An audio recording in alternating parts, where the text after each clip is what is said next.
Welcome back sa ating channel. Naging mainit nga no sa hindi umano sa mundo ng social media.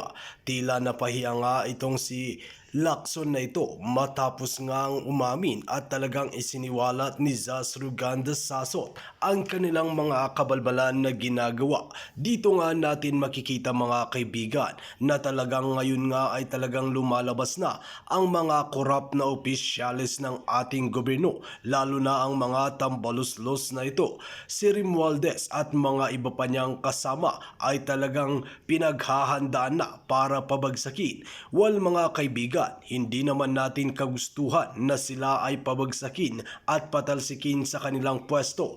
Ngunit ang nakakalungkot lang kasi mga kaibigan, makikita naman natin sa hawak na ebidensya ng matitinong mga abogado at ng iba pa na talagang meron nga silang ebidensya at magpapatunay na talagang bilyon-bilyon na pera ang kanilang hawak at ginagastos para lamang sa kanilang mga sarili. At ang nakakalungkot pa dito mga kaibigan ay talagang pinapaganda pa nila ang mga pangalan gaya lamang ng extraordinary funds na ibig sabihin ay talagang pansariling allowance. Dito natin makikita mga kaibigan paano pa sila nagkakaroon ng malaking allowance na bilyon ngunit nagsasahod naman sila ng malaki. Dito natin makikita mga kaibigan at maraming dismayado na ating mga kababayan, lalong lalo na ang mga OFW na nagbabayad ng tax na talagang ginagastos lang pala ng mga tambaluslos sa kanilang pansariling interes. Kaya naman dapat talagang imbestigahan at sibakin sila sa pwesto. Kaya naman ngayon ay naghahain na sila ng maraming ebidensya laban sa mga tambaluslos na ito. Well mga kaibigan, para nga sa karagdagang impormasyon, panoorin nga natin ang buong video. At kung bago ka lamang sa aking channel, huwag kalimutan i-click ang subscribe button at notification bell para lagi kang updated sa ating mga bagong video. At para sa sulit viewers natin dyan, maraming salamat sa walang sawang pagsuporta. Pag-usapan ulit natin ngayon si ex-Senator Panfilo Lacson. Okay. Noong una, napakataas ang tingin at respeto ko sa kanya dahil ang image niya ang nai-project as senator is malinis. Hindi tumatanggap ng pork barrel. But ngayon, medyo may question mark na kasi siya pala ang author ng Concurrent Resolution number 10, ang basihan ng legalized corruption sa Kongreso. Kaya ngayon, may napanood akong vlog sa YouTube na-upload yung press conference ni dating Customs Commissioner Nicanor Faildon na inaakusan niya itong Senator Ping Lacson na ito na isa siyang smuggler. Anong basihan ni Commissioner Faildon na smuggler itong senador na ito? Personally ako kilala ko itong Nicanor Faildon. Na-meet ko siya sa PMA nung na-assign ako doon. Basta aking opinion, pananaw, matinong tao itong si Faildon. Okay? Kay Lacson, mamaya na ako magbigay ng comment. Pakinggan muna natin bakit inakusahan ni Customs Commissioner Faildon si Senator Lacson na isa siyang smuggler. Okay? Smuggler po kayo, Senator Lacson. Unless sabihin mo sa akin na hindi mo alam ang activity ni Panfilo Lacson Jr. Mga kababayan, this is Senator Lacson. Hindi to chismis. I provided the documents.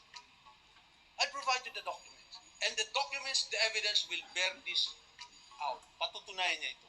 Senator Lacson, this is not chismis. Hindi to kathang isip. Kagaya ng paninira mo sa amin. Isa kang smuggler. Magandang araw sa inyong lahat. Salamat sa pagpunta. Usually, I do not react to accusations of corruption involving me. Halimbawa, si Senator Trillanes magsabing korap ako o I'm on the take. Hindi ko na pinapansin kasi napatunayan na ni Senator Trillanes na sanay siyang maglubid-lubid ng kasinungalingan. So, I don't really mind. Now, coming from Senator Lacson, we both admire. I admire Senator Lacson dahil nag-isa na lang siya sa Senate na hindi tumatanggap ng pork barrel. So it symbolizes some regularity in him. May katinuan siya. Yan ang tingin natin lahat. Ganon din, ang tingin ko. Senior natin Matino. siya bilang isang sundalo. I admire him. I respect him. That's why I was shocked when he come out with this irresponsible announcement under the cloak of their immunity. Kasi privilege is speech eh. Now, tinetext ko si Senator eh. In fact, tinext ko today kasi nag-text siya sa akin. He wants to talk to me in my free time. I asked him, why? Sir, why? Why, sir, did you destroy the reputation of officers we both know, not corrupt? I'm addressing that again to you, Sir Lacson. Bakit mo sinira yung reputasyon ng mga tao na parehas natin kilala na hindi mga corrupt? What is your motive? Kasi yan ang tanong eh, ano ba ang motive mo, Sir Lacson? To destroy us. Ito yung sasagutin ko sa inyo. Okay? Actually, 6 months pa lang yung team namin sa customs. For the first 6 months, I was in customs alone. Now, pagdating ng January, na-appoint na yung, I brought 6 teams in customs. 6 po. Out of 23 appointed post, 23 po yung appointed na position sa customs. 6 lang po yung aking nirecommend. 17 po ay hindi ko po recommenda. Itong 6 na to, kami po yung pinangalanan niya doon. Si General Icarma, retired po siya, boss ko po siya, class 81. Napakatinong tao. Isipin mo, sabihin niyang on the take siya. Si Deputy Commissioner Icarma yun. Si Deputy Commissioner Gambala, isang pastor. Kasama ko siya sa pag-aaklas dahil nilabanan natin ang corruption sa gobyerno. Napakatinong tao, pinangalanan niya. Si Director Maestre Campo, kasama ko rin siya nag-aklas. Nilabanan natin ang corruption sa gobyerno. Pinangalanan niya. Si Director Ebrio, kasamahan ko rin siya nung nag-aklas kami laban sa corruption sa gobyerno. Pinangalanan niya. And other members of my team. So ano yung kinakakatakutan ni Senator Lacson? I'm talking about Senator Lacson kasi siya yung pinakamatino sa paningin ko ng mga senador. Why? Hindi nga siya tumatanggap ng pork barrel. So paningin ko siya pinakamatino. So let us not talk about the rest. Let us talk about Lacson.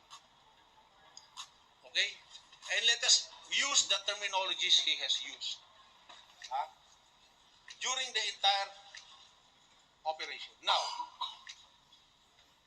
nakita niya na after 6 months, na nabuo yung 6 lang kami out of 23 appointed posts and the rest of that almost 3,000 na employees doon, 6 lang kami doon nagtatrabaho to try to stop corruption. 800 plus na po ang nasuspendido kong importer. Okay? In just 6 months. And then, 65 na broker. Ang basis ng suspension and cancellation nito ay yung mayroon WSD or na kuha na ng gobyerno yung kanilang shipment because of severe violation. Pero bukod dun sa na WSD namin, na confiscate na commodity ng gobyerno, marami pong na-alert na administratively I cannot outrightly suspend them, but we can file criminal charges against them by investigating their activities sa customs. Now, pag-usapan natin si Senator Lacson kasi siya ang pinakamatino, ulitin ko, sa paningin ko na senador. Okay. On July 12, 2016, nirecommend sa akin ng isang batang JO lang na officer ng bureau. Pero number 1 Okay, i-forward ko ng kaunti para hindi tayo magtagal. Anak. May anomalya sa shipment na ito. Isang barko. Anak ni Senator Lacson na involved sa smuggling. Ng tamang diliktik. Kung na naman uli kasi pumunta na naman the same person. Itong number 1 sa board na batang-bata, 20 years old. Nakita na naman niya. May shipment na naman ng isang barko evaluation, the same violation. Sa Dajangas uli. Panfilo Lacson Jr. Iloilo uli. Ayan, Ano na karami is 13,000 metric tons. siyang Ang may-ari halaga niya ng is mga smuggled cement. 74,700,000. So, ang total ng tatlong barko in just 3 days, tatlong araw, sunod-sunod kong in-alert, ay 106 million pesos. Mhm. Ang may-ari nito, Yan na. chinay ko today, because kahapon, I remember I have alerted na nireport sa akin ang may-ari. Ang pumunta ron, pakilalang may-ari, ay si Pampilo Lacson Jr. Yun na. Okay. Ngayon, yung company niya, Buongiorno. Okay. I just reviewed the documents today because last year, I leave it to the expert. I was just 12 days old. Hindi ko alam talaga. I have to admit. Hindi ko alam kung gaano katotoo mga documents. Pero in-alert ko kasi malinaw na undervalue. Today, dahil lumabas si Lacson, saan ba nanggagaling si Lacson para maintindihan natin? I reviewed it. Itong Buongiorno, ang capitalization lang niya, noong 2015, paid up capital niya is 20,000. Paano niya ma-afford ang 106 million in just 3 days? Tatlong barko na shipment. But ladies and gentlemen, tatlong barko pa lang to na shipment. Pina-check ko sa system namin ngayon. Since I assume office, 67 na barko ang pinarating ni Ping Lacson Jr. Bilyon po ang halaga niyan. Ang kanyang capitalization, 20,000. Okay, so, Ngayon, yung sinabi, dito na ako. Mag-comment na ako ha. Ngayon ko lang mapakinggan itong press conference ni Commissioner Nicanor Faildon. But alam ko na may alitan sila, may batuhan ng accusation nung panahon yun. Kilala ko itong Nicanor Faildon. Nakausap ko siya personal. Bahay niya sa PMA, ang liit. Parang kuwan nga sila doon, parang squatter sa loob ng kampo sa Philippine Military Academy. Napakaliit ang bahay. Kausap ko ang kanyang mga parents, mga kapatid. Napakasimpleng tao. Okay? Tapos yung anim na commissioner, deputy commissioner ba, mga director na dinala ni Faildon sa BO Customs Bureau nung umupo siya, mga kilala ko. Yung si General Ikarma, Marine General. Naging UN commander sa Golan Heights, sa Gaza. The first Filipino na naging UN commander. Talagang matino. Itong si General Ikarma, yon ang naging Deputy Customs Commissioner, yon ang kinuha ni Faildon. Kilala ko. Sino ba? Itong Gambala, Maestro Campo, Ebrio, kilala ko lahat ito. Mga matitino. Kaya nagdala si Faildon ng mga matitinong tao, kilala niya, tapos yun, binanatan ni Lacson, Senator Lacson, na mga kurakot daw. Kaya nagalit si Faildon. Okay? So, yan naman, simento. Hindi na imbestigan yan. Billions of worth of cement. Undervalue, 50% lang ang na-declare na value. So, ibig sabihin, kaunti lang ang kanyang babayaran, boys. Dahil undervaluation. Nung kasagsagan ng COVID-19, may nakausap akong taga-customs. Collector siya eh. Napag-usapan namin si Senator Lacson. Nako, ang daming revelation ng customs collector na ito tungkol kay Lacson na hindi ko pwedeng may detalye. But, nakita ko na yung buong picture. Kaya, sayang ang ating senador na ngayon na gustong-gusto ko pa naman noon na maging presidente. Pag hindi nagkandidato si BBM, Lacson ang gusto ko eh. Ngayon, na siya pala ang author ng legalized corruption, plus ito, inaakusahan siya na smuggler ng isang customs commissioner. Questionably na ang record ng malinis, Mr. Clean na Senator Lacson. Bahala ng taong bayan. Ako nag-comment, nag-reaction lang ako yung aking nalalaman. Killed. They might grow up to become as gullible as innocent Palestinians, letting Hamas launch rockets at Israel. Not that they could stop them, but that's no excuse. They are Muslims. Parang wala rin ito eh. Nung una, mataas ang respeto ko kay Foreign Affairs Secretary Locsin, panahon ni Tatay Digong. Tama ba? Ngayon, ambassador na to United Kingdom. Tapos, special ambassador pa sa China. Matalino. Bakit siya mag-post ng ganito? O ano? Kayo mga kaibigan, anong reaksyon niyo dyan? Yung ganyan na, Palestinian children should be killed. Kahit hindi ako Muslim, magagalit ako niyan. Bawat tao, regardless of belief, mahal po ng Diyos. Kahit anong kasalanan ng mga bata, bakit sila papatayin? Di ba?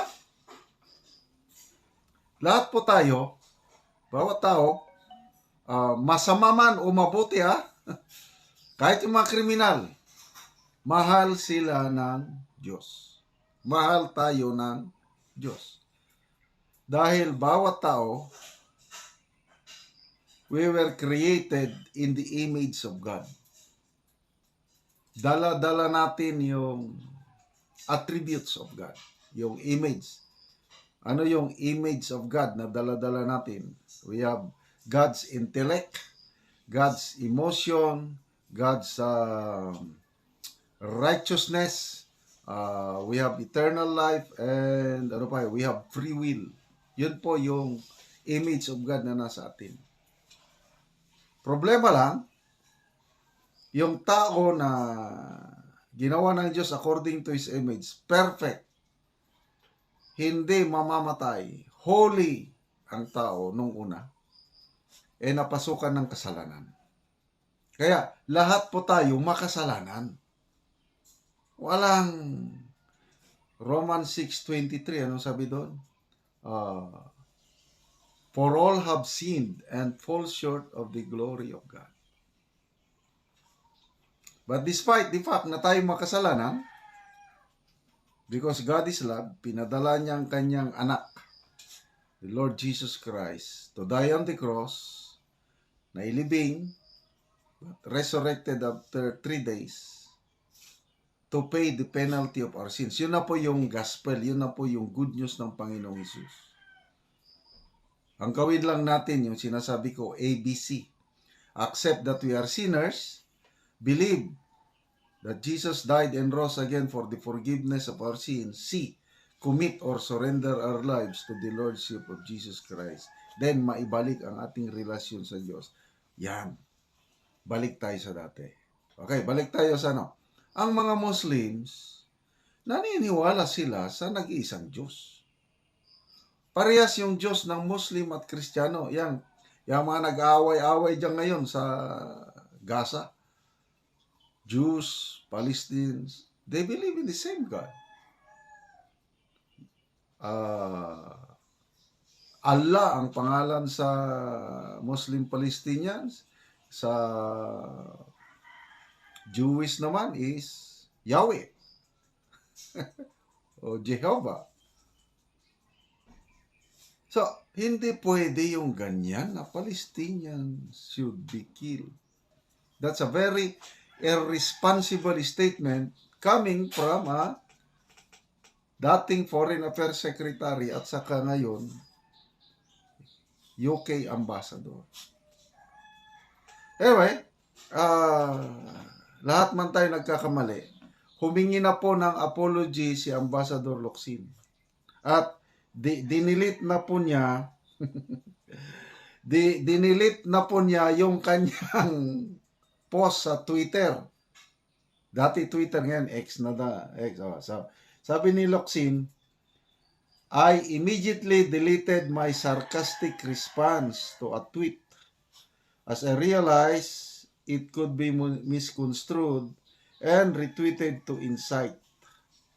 My apologies to those who did misconstrue my sentiments and did in fact get triggered. I obviously was not advocating for the literal death of anyone, but rather simply for the end of any ideology that condones terrorism in any way, shape, or form.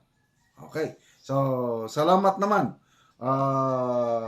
Ambassador Locsin, inamin mo yung pagkakamali mo. Yan po ang lesson na ako, ganyan ang aking buhay. Marami akong pagkakamali. Kaya lang, once I realize na nagkamali ako, aminin.